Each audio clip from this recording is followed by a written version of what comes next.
Story के दूसरे part पे आते हैं। I want to drive a car. और दूसरे एक बच्चे की स्टोरी शुरू हो रही है, उसका नाम मुकेश है, ठीक है। उसकी स्टोरी शुरू हो रही है और हेडिंग क्या है, I want to drive a car. Mukesh insist on being his own master. Mukesh इस बात पर जोर देता है कि वो अपना खुद का मालिक बनेगा, है ना, किसी के अंडर गुलामगिरी नहीं करेगा। चलो जी, स्टोरी के दूसरे पार्ट पे आते हैं। I want to drive a car. और दूसरे एक बच्चे की स्टोरी शुरू हो रही है, उसका नाम मुकेश है, ठीक है। उसकी स्टोरी शुरू हो रही है और हेडिंग क्या है, I want to drive a car. Mukesh insist on being his own master. Mukesh इस बात पर जोर देता है कि वो अपना खुद का मालिक बनेगा, है ना, किसी के अंडर गुलामगिरी नहीं करेगा। इस बात पे वो जोर देता है, इंसिस्ट ऑन मतलब इस बात पे वो जोर देता है, इस बात को तवज्जो देता है, इंपॉर्टेंस देता है। I will be a motor mechanic, he announces. वो खुलेआम बोलता है कि मैं एक मोटर मैकेनिक बनूंगा। Do you know anything about cars, I ask. मैं उससे पूछती हूँ, अनीस चंद जी उससे पूछती है, do you know anything about cars, क्या तुम्हें कार्स के बारे में कुछ भी नॉलेज है, कुछ थोड़ी बहुत हल्की फुल्की नॉलेज है। I will learn to drive a car. मैं सीखूंगा, अभी कुछ नहीं बताया, मैं सीखूंगा। ही आंसर्स, वो जवाब देता है, looking straight into my eyes. सीधा मेरी आंखों में देखते हुए जवाब देता है कि मैं कार चलाना किसी दिन जरूर सीखूंगा। इस ड्रीम, उसका सपना, looms like a mirage amidst the dust of streets। amidst होता है ना बीच में, कहीं पे, है ना, the dust के बीच में, amidst the dust मतलब dust के बीच में, धूल के बीच में, of streets।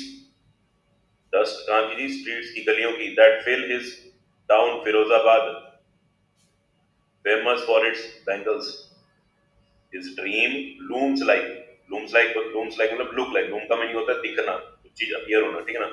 looms like a mirage, looks like a mirage। Miraj होता है जैसे आपने कार्टून में या मूवी में देखा होगा कि कुछ लोग अगर रेगिस्तान में सफर कर रहे हैं तो उनको ओएसिस दिखने लग जाता है ना। ओएसिस मतलब पानी से भरी जगह दिखने लग जाती है रेगिस्तान में, उनको उसके आसपास पेड़ पौधे हरियाली नजर आने लग जाती है ना। तो उसको मिराज बोलते हैं, है ना। His dream looms like a mirage। उसका सपना कैसा दिखता है जी, मिराज की तरह, है ना। किसके बीच में जी, धूल के बीच में। किसकी धूल के बीच में जी, सड़कों की, गलियों की धूल के बीच में। जो धूल कहाँ पड़ी हुई है जी, कहाँ पे भरी हुई है, उसके टाउन फिरोजाबाद में। और फिरोजाबाद किस लिए फेमस है ji, famous for its bangles. Bangles चूड़ियां, ठीक है ना, कड़े चूड़ियां, ठीक। तो उसका सपना कैसा नजर आता है, एक मिराज की तरह नजर आता है जो धूल फांक रहा है, फिरोजाबाद की गलियों में धूल फांक रहा है। उसका सपना ऐसा नजर आता है, मिराज की तरह नजर आता है, ठीक है। और ये फिरोजाबाद किस लिए फेमस है जी, बैंगल्स के लिए फेमस है। आगे बोल रहा है, एवरी अदर फैमिली, हर कोई, हर हर दूसरा तीसरा परिवार, हर परिवार इन फिरोजाबाद में is engaged in making bangles. Engage हो रखा है, बिजी हो रखा है, लगा हुआ है इसमें जी, चूड़ियां बनाने में, ठीक है। हर एक परिवार फिरोजाबाद में लगा हुआ है किस काम में जी, चूड़ियां बनाने के काम में लगा हुआ है। It is the centre of India glass blowing industry. अभी समझाता हूँ ग्लास ब्लोइंग इंडस्ट्री क्या है, बस अभी के लिए आप इतना मान लो, कांच की इंडस्ट्री, ठीक है। जो फिरोजाबाद है, इट इज सेंटर है इंडिया का। और किस चीज का सेंटर है जी, वहां पे कांच की इंडस्ट्री है, चूड़ियां वगैरह बनाने का काम होता है वहां पे, ठीक है ना। It is the centre of India glass blowing industry. अभी दिखाऊंगा ग्लास ब्लोइंग, ब्लो होता है ना हवा मारना, ठीक है। तो ग्लास ब्लोइंग इंडस्ट्री के लिए फेमस है, यानी कि कांच की इंडस्ट्री के लिए फेमस है। अब वीडियो दिखाऊंगा तब समझ में आएगा। Where families have spent generations, जहां पर परिवारों ने, है ना, अपनी पुश्तें बिताई हैं। जनरेशन होता है ना, पुश्तें।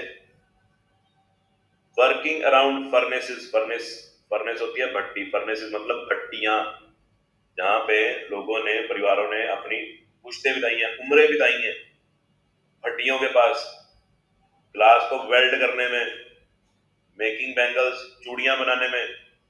For all the women in the land, it seems for all the women in the land मतलब फॉर ऑल द वुमेन, सभी औरतों के लिए, इन द लैंड मतलब पूरे भारतवर्ष की औरतों के लिए चूड़ियां बनाई हैं यहाँ के लोगों ने, है ना। पुष्टों से वो क्या बना रहे हैं, चूड़ियां बना रहे हैं, ग्लास की वेल्डिंग कर रहे हैं, भट्टियों के पास उन्होंने अपनी पूरी उम्र गुजारी है कि पूरे भारत की चूड़ियां यहीं से बन के आ रही हैं, इनकी पुश्तें ये काम कर रही हैं, पुश्तों से ये भट्टियों के पास बैठे हैं, ग्लास की वेल्डिंग कर रहे हैं, चूड़ियां बना रहे हैं, ठीक है। किसके लिए जी, उन औरतों के लिए, है ना, पूरे भारतवर्ष की औरतों के लिए चूड़ियां बना रहे हैं। इट सीम्स, ऐसा लगता है इनको देख के, फिरोजाबाद में चूड़ियों का काम होता हुआ देख। चलो अभी वीडियो देखो कि ये ग्लास ब्लोइंग क्या होता है, ठीक है ना। बेसिकली कांच के अंदर फूंक मार मार के उसको बड़ा किया जाता है, तो वो होता है ग्लास ब्लोइंग, ठीक है ना। बोतलें बनती हैं, जार्स बनते हैं कांच के इस ग्लास ब्लोइंग से। और वेल्डिंग ग्लास या फिर सोल्डरिंग ग्लास, उसकी वीडियो प्ले कर रहा हूँ, वीडियो देखना, फिर पढ़ने का मजा है।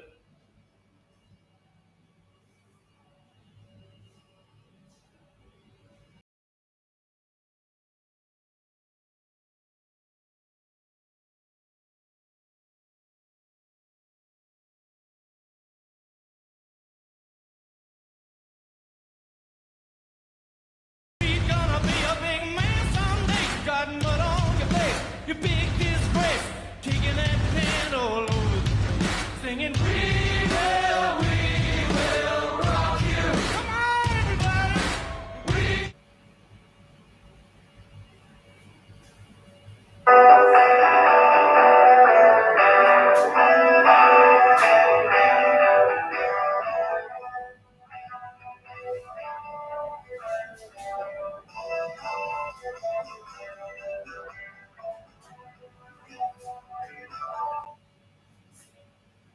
तो जी आपने वीडियो देख ली, आई होप समझ में आ गया ग्लास ब्लोइंग क्या है, वेल्डिंग, ग्लास को वेल्ड कैसे किया जाता है ना, ग्लास की सोल्डरिंग कैसे की जाती है। अभी तक आपने मेटल की वेल्डिंग देखी होगी, लोहे की वेल्डिंग देखी होगी, सोल्डरिंग देखी होगी, ऐसे कांच की भी होगी, ठीक है। वीडियो देख के आपको समझ में आ गया होगा। चलो आगे चलते हैं। Mukesh family is among them. Mukesh apostrophe S लगा हुआ है जी, अपोस्ट्रोफी एस देखो, है ना। मुकेश का परिवार भी इनमें से एक है, अमंग देम, इनमें से एक है। None of them know that it is illegal for children like him to work in the glass furnaces with high temperatures. None of them, किसी को भी, क्या जी, none of them know that it is illegal, किसी को भी नहीं पता कि ये illegal है, क्या जी, for children like him, Mukesh की तरह के जो बच्चे हैं ना, उनका काम करना कहाँ पे जी, to work in the glass furnaces, कांच की भट्टियों के पास मुकेश की तरह के बच्चों का काम करना क्या है जी, इलीगल है। ये बात किसी को भी यहाँ पे नहीं पता। इन डिंजी, डिंजी या डिंगी, ठीक है, डिंजी सेल्स होते हैं कमरे, डिंजी कम लाइट वाले कमरे, in dingy cells without air and light, that the law if enforced, अगर लॉ है ना, अगर जो लॉ है, जो कानून है ना, अगर उसको क्या किया जाए, एनफोर्स किया जाए, अच्छे से ढंग से लागू किया जाए, could get him and all those 20,000 children out of the hot furnaces where they slog their daylight hours, often losing the brightness of their eyes. उनमें से किसी को भी नहीं पता कि मुकेश जैसे बच्चों का इन भट्टियों में काम करना, इन बंद कमरों में जहां पे लाइट नहीं आती, जहां पे हवा पानी की सहूलियत नहीं है ना, इतना ज्यादा तापमान है ना, यहाँ पे काम करना क्या है जी, इलीगल है। और अगर कानून if enforced, that the law, जो कानून है, इफ एनफोर्स्ड, अगर उसे ढंग से लागू किया जाए, उसकी ढंग से पालना की जाए, would get him, मुकेश को, would get him, मुकेश को, and all those 20,000 चिल्ड्रंस की बोलते हैं यार, चिल्ड्रन है, सॉरी, मेरे मुंह से हमेशा गड़बड़ होती है, चिल्ड्रन बोल देते हो, children word, okay sorry. And all those 20,000 children, और उसकी तरह के 20,000 बच्चे, और अगर कानून की ढंग से पालना हो तो उसकी तरह के 20,000 बच्चे, और वो भी, और उसकी तरह के 20,000 बच्चे और भी क्या हो सकते हैं जी, उनको बाहर निकाला जा सकता है, कहां से ji, out of the hot furnaces where they, है ना, उन भट्टियों से, उन भट्टियों के पास से उन्हें क्या किया जा सकता है जी, बाहर निकाला जा सकता है। वेयर, जहां पर दे वो स्लॉग दियर डे लाइट आवर्स, स्लॉग का मीनिंग होता है मेहनत, ठीक है ना, जहां पे वो है ना डे लाइट आवर्स, जहां पे वो दिन में कई घंटे क्या करते हैं जी, मेहनत करते हैं। ऑफन ऑफन कई बार लूजिंग, खो देना है ना क्या जी, ब्राइटनेस ऑफ देयर आईज। ऐसी भट्टियों में से मुकेश और मुकेश जैसे 20,000 बच्चों को बाहर निकाला जा सकता है अगर कानून की ढंग से पालना हो तो, है ना, क्योंकि वो इन भट्टियों में क्या करते हैं जी, मेहनत करते हैं अपने पूरे दिन के जितने घंटे होते हैं वो वहां स्लॉग करते हैं, मेहनत करते हैं। और मेहनत करते करते कई बार तो ऐसा होता है कि वो अपने आंखों की चमक, यानी अपनी आंखों की चमक तो नहीं हुआ, अपनी आंखों की रोशनी क्या करते हैं, खो देते हैं। अगर कानून की ढंग से पालना हो तो मुकेश और मुकेश जैसे 20,000 बच्चों को वहां से बाहर निकाला जा सकता है।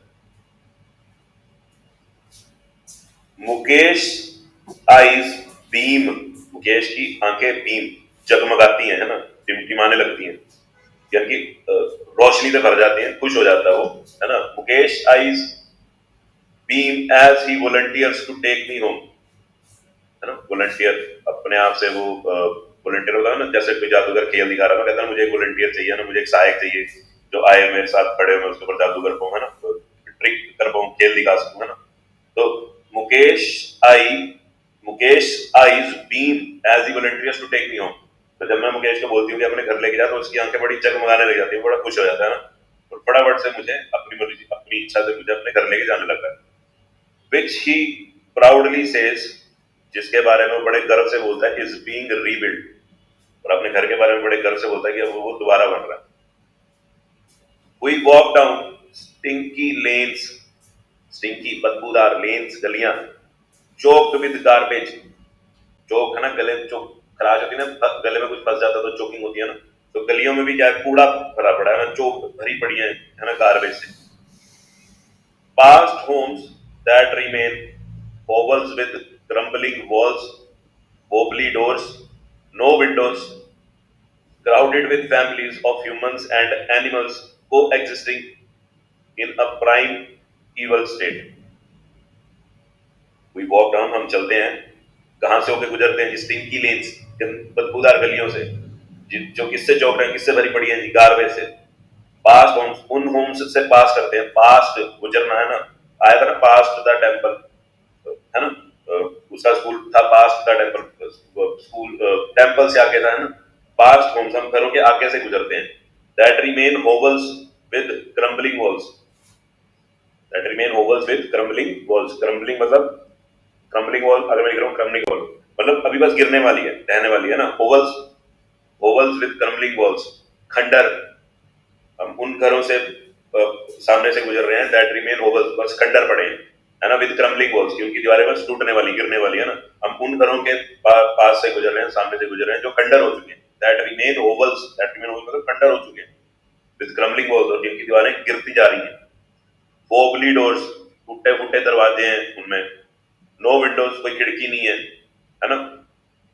क्राउडेड विद फैमिलीज, परिवार भरे पड़े हैं खचाखच, crowded with families of humans and animals, परिवार खचाखच भरे पड़े हैं, वहीं पे जानवर भी कोएग्जिस्ट कर रहे हैं, कोएग्जिस्ट मतलब साथ में एग्जिस्ट करना, वहीं पे भरे पड़े हैं, coexisting in a primeval state. Primeval मतलब प्राचीन, पुराना समय, जैसे पुराने समय में लोग रहते थे, है ना, इंसान जानवर सब साथ साथ रहते थे, उसी तरह की मुझे कंडीशन दिख रही है वहां की।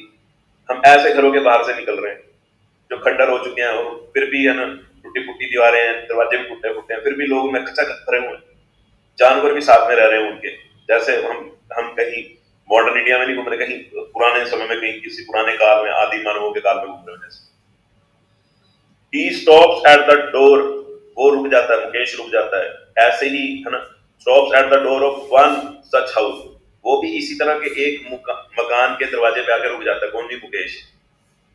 Bangs a wobbly iron door with his foot, वो लड़खड़ाता हुआ जो लोहे का दरवाजा, उसको ना बैंग करता है, ठोकता है, बैंग ठोकना, with his foot, जोर से उस पर लात मारता है, पैर मारता है, and pushes it open, और उसको पैर मार के, टांग मार के, लात मार के खोलता है।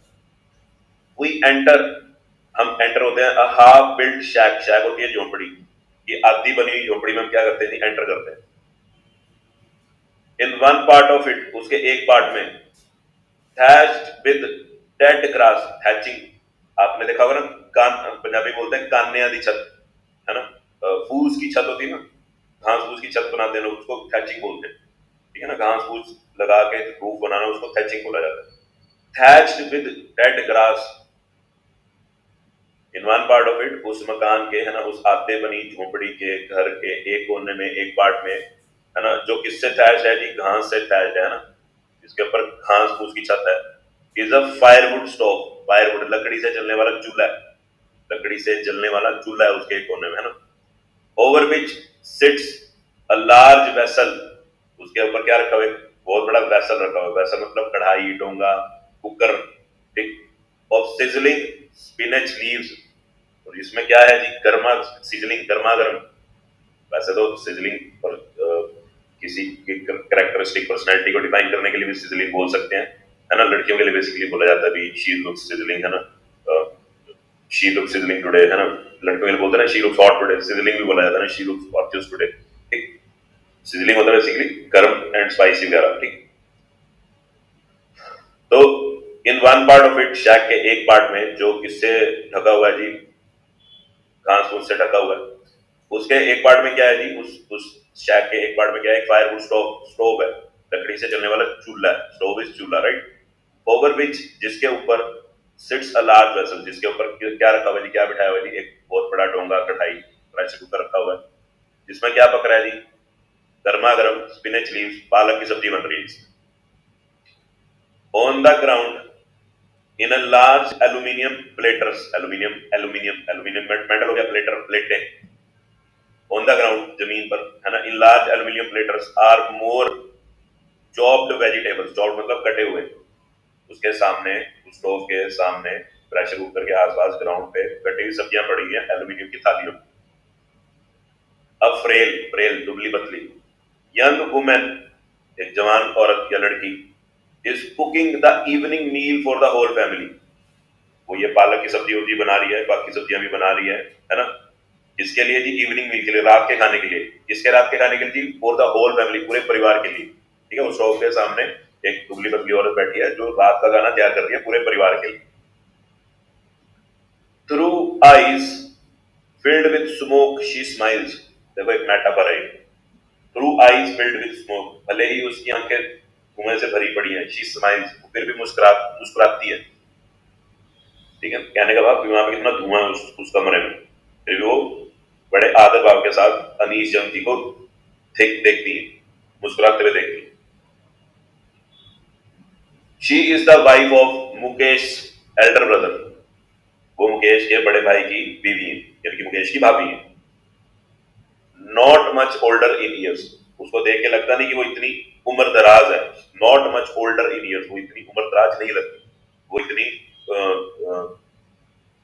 उम्र में ज्यादा बड़ी नहीं लगती। She has begun to command respect as the बहू, अच्छा पहले तो command respect as a बहू, begun to command का मीनिंग लिख लेना, ठीक है ना। She has begun to command respect as a बहू, उसने